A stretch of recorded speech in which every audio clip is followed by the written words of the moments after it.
Okay. நம்மளோட final part வந்திருக்கோம். Final part வந்த பின்னாடி இதை பிரிண்டிங் எப்படி பண்ண போகிறோம் அப்படின்ட்டு டிஃபால்ட்டாக இந்த மாதிரி இருக்கும். இப்படி இருக்கும்போது இதோட பிரிண்ட் அவுட்புட் எப்படி வரும் அப்படின்னு பார்க்க தெரிஞ்சுக்கிறதுக்காக நான் இங்கே என்னோடய கீபோர்டில் இருக்க டபிள்யூ கீ ப்ரெஸ் பண்ணுறேன். டபிள்யூ கீ ப்ரெஸ் பண்ண உடனே வெளியில் வச்சுருக்க ஆப்ஜெக்ட்லாம் கட் ஆயிரும். பேப்பரில் இருக்க மட்டும் கரெக்டாக காட்டும்.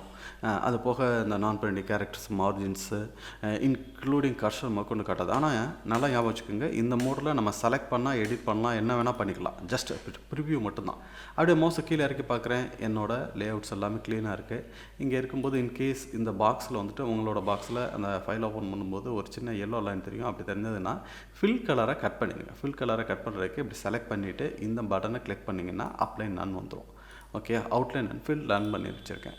ஓகே, இப்போ இதை வந்து நான் பிரிண்ட் கொடுக்க போகிறேன். ஃபைல் மெனுக்கு போகிறேன். டேரெக்டாக பிரிண்ட் செலக்ட் பண்ணுறேன். பிரிண்ட் செலக்ட் பண்ணும்போது உங்களோட டிஃபால்ட் பிரிண்டரை என்ன செலக்ட் பண்ணியிருக்கீங்களோ இந்த மாதிரி வரும். ஒரு ஒன் நோட்டு. இப்போ வந்துட்டு இதில் என்னெல்லாம் பண்ண முடியும் அப்படின்னா, இப்போ உங்களோட பிரிண்டரை வந்துட்டு நான் பிரிண்டரை இங்கே வந்து நான் கனெக்ட் பண்ணல. என்கிட்ட எந்த விதமான பிரிண்டரும் இல்லை. இன்கேஸ் உங்கள்கிட்ட பிரிண்டர் இருந்து கனெக்ட் பண்ணியிருந்தீங்கன்னா, இது டபுள் சைடு பிரிண்டராக இருந்தது அப்படின்னா அந்த செட்டப் வந்து இங்கே காட்டாது. அது எங்கே பண்ணும், செட்டப் அப்படின்ட்டு இங்கே கிளிக் பண்ணி அப்போ அதுக்குள்ளே உள்ளே போய் தான் மாற்றிக்க முடியும். ஓகேயா, அப்போ அந்த பிரிண்டருக்கான ஃபீச்சர் எல்லாத்தையும் இங்கே உள்ளே போய் மாற்றிக்கலாம்.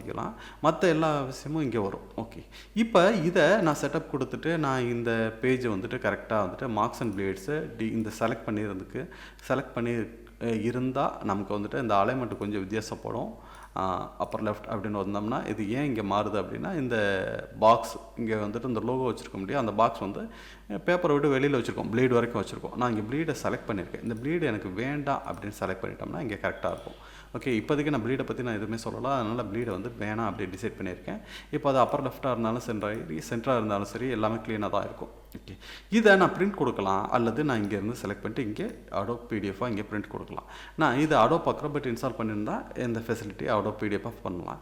இதுக்கு பதிலாக நான் என்ன பண்ணுறேன், இதுக்கு பதிலாக இன்னொரு ஆப்ஷன்ஸ் இருக்குது. பிடிஎஃபாக தான் பண்ண போகிறோம் அப்படின்னா டேரெக்டாக ஃபைல் மெனுவில் போய் எக்ஸ்போர்ட் அப்படின்னு கொடுக்கலாம். இந்த எக்ஸ்போர்ட்டில் இங்கே வரும்போது இங்கே வரிசையாக இங்கே கீழே பார்த்தீங்க அப்படின்னா ஏகப்பட்ட ஆப்ஷன்ஸ் இருக்குது. இங்கே பார்த்தீங்க அப்படின்னா பிடிஎஃப்பை பொறுத்த வரைக்கும் இன்ட்ராக்டிவ் அண்ட் பிரிண்ட் ரெண்டுமே இருக்குது. உங்களோட பிடிஎஃப் உங்களோட ஃபைலில் வந்துட்டு நீங்கள் பட்டன்ஸ் வச்சுருக்கீங்க, மூவிஸ் வச்சுருக்கீங்க, அதெல்லாம் ப்ளே பண்ணி பார்க்குற மாதிரி வேணும்னா அது இன்ட்ராக்டிவ் கொடுக்கணும். நான் இப்போதைக்கு பிடிஎஃப் கொடுத்துருக்கேன். பிடிஎஃப் ஏன்னா இது வந்து நம்ம பட்டன்ஸோ எதுவுமே செலக்ட் பண்ணலை. லேட்டர் கிளாஸஸில் அதெல்லாம் பார்த்துக்கலாம். இப்போதைக்கு நான் இதை அப்படியே ஜஸ்ட் அப்படி சேவ் பண்ணுறேன். சேவ் பண்ணும்போது நம்மளோட ஏற்கனவே சொல்லியிருக்கோம், இது வந்துட்டு ஆட்டோமேட்டிக்காக ஒரு இங்கே வந்து அதே பிரிண்ட்டில் பார்த்தா அதே டயலாக் பாக்ஸ் எல்லாமே இங்கே காட்டுது. இங்கே ஜஸ்ட் வியூ கம்ப்ரஷன் வரிசையாக எல்லாத்தையும் நம்ம செக் பண்ணி பார்த்துக்குருவோம். இங்கே ஒரு சின்ன வார்னிங் கொடுக்குது. Okay, no issues. ஓகேயா, இப்போ இதை வந்து ஹை குவாலிட்டி பிரிண்ட் அவுட்டாக பார்க்கலாம், அல்லது ஸ்மால் ஃபைல்ஸஸாக, அல்லது ப்ரெஸ் குவாலிட்டி அப்படின்னா பிரிண்டிங் பர்பஸ்க்காக நம்ம என்ன வேணால் நம்ம இதை செலக்ட் பண்ணிக்கலாம். ஓகே, இதை நான் ப்ரெஸ் குவாலிட்டியை செலக்ட் பண்ணிக்கிறேன். ப்ரெஸ் குவாலிட்டி இருக்கிறதுலே highest. Okay, create separate PDF files அப்படின்னா தனித்தனியாக ஸ்ப்ளிட் அப் ஆகி பேஜஸ் எல்லாத்தையுமே ஸ்ப்ளிட் ஆகி வரும். நமக்கு அப்படியெல்லாம் ஒன்றும் வேண்டாம் அப்படின்றதுனால இதெல்லாம் நம்ம இங்கே கொடுக்கல. லேட்டர் கிளாஸஸில் இதை கம்ப்ளீட்டாக பார்க்க போகிறோம். அதனால் லீவ் இட். ஓகே, இங்கே ஒன்று பண்ண போகிறோம். என்ன அப்படின்னா வியூ பிடிஎஃப் ஆஃப்டர் எக்ஸ்போர்ட்டிங் இந்த பட்டன் மட்டும் செலக்ட் பண்ணியிருக்கோம். ஏன் அப்படின்னா நான் இந்த பிடிஎஃப் எக்ஸ்போர்ட் ஆன பின்னாடி ஆட்டோமேட்டிக்காக எனக்கு விசிபிளில் வரணும். அதுக்காக இதை டேரெக்டாக எக்ஸ்போர்ட் கொடுக்குறேன். எக்ஸ்போர்ட் கொடுத்த உடனே எல்லாத்தையுமே எடுத்துக்கிட்டு அது எக்ஸ்போர்ட் ஆகிட்டுருக்கு. வெயிட், என்கிட்ட ஒரு ஃபைல் நேம் கேட்கணும்.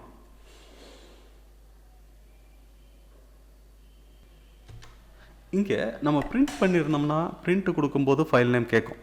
ஆனால் நம்ம இங்கேருந்து டேரெக்டாக எக்ஸ்போர்ட் பண்ணதுனால நம்மளோட ஃபைல் சைஸ் என்ன வச்சோமோ, ஃபைல் நேம் என்ன இருக்கோ அதே நேமில் அப்படியே எக்ஸ்போர்ட் ஆகிடுச்சு. எக்ஸ்போர்ட் ஆன உடனே வியூ ஆஃப்டர் பிடிஎஃப் அப்படின்னு கொடுத்துருக்கிறதுனால இது டேரெக்டாக நம்மளை பிரிண்ட் முடிஞ்ச உடனே நமக்கு அவுட்புட் இங்கே காட்டுது. இந்த இடத்துல லைட்டாக ஒரு சின்ன ஜூம் பண்ணி பார்க்க போகிறேன். ஜூம் பண்ணுறதுக்காக நான் இங்கே ஓகே இங்கே ஏன்னா கிளியராக வந்திருக்கா அப்படின்னா எல்லா ஒர்க்குமே பக்காவாக பிரிண்ட் குவாலிட்டின்றதுனால ஹையஸ்ட் ரெசல்யூஷன் தான் இங்கே வந்திருக்கு. நம்மளோட வேலை அட்மோஸ்ட் கம்ப்ளீட்டட். ஓகே, நாம் நம்மளோட டாஸ்க்கை முடிச்சிட்டோம். ஓகே, இந்த பிடிஎஃபை நீங்கள் யாருக்கு வேணால் எங்கே வேணால் அனுப்பலாம். ஃபைல் நேம் மட்டும் நான் சேஞ்ச் பண்ணணும். இந்த ஃபைல் நேமை சேஞ்ச் பண்ணுறதுக்கு நான் இங்கே க்ளோஸ் பண்ணிக்கிறேன். க்ளோஸ் பண்ணிவிட்டு என்னோடய டாக்குமெண்ட்லேயே போய்ட்டு அந்த டாக்குமெண்ட் ஃபோல்டர்லேயே மாற்றிக்கலாம் அப்படின்னு நான் ஃபீல் பண்ணுறேன். என்னோடய டாக்குமெண்ட் ஃபோல்டரில் இந்த எக்ஸசைஸ் ஃபைல்ஸை நான் இங்கே சேவ் பண்ணி வச்சுருக்கேன். நீங்கள் எந்த இடத்துல சேவ் பண்ணி வச்சுருக்கீங்களோ அந்த இடத்துல பார்த்துக்குங்க. அதே இடத்துல எக்ஸ்போர்ட் ஆகிட்டு இருக்கோம். இங்கே இருக்க டியூட்டோரியல் இங்கே செலக்ட் பண்ணிவிட்டு இங்கே என்ன பண்ணியிருக்கோம் அப்படின்னா இங்கே எக்ஸசைஸ் ஃபைல்ஸ்குள்ளே இங்கே சேவாக இருக்கும். இங்கே 4.moving objects ஆக்சுவலாக அந்த க்ளோஸ் பண்ணிவிட்டு இங்கே வந்தால் தான் இதை நம்ம எடிட் பண்ண முடியும். இதை செலக்ட் பண்ணிவிட்டு 5 அப்படின்ட்டு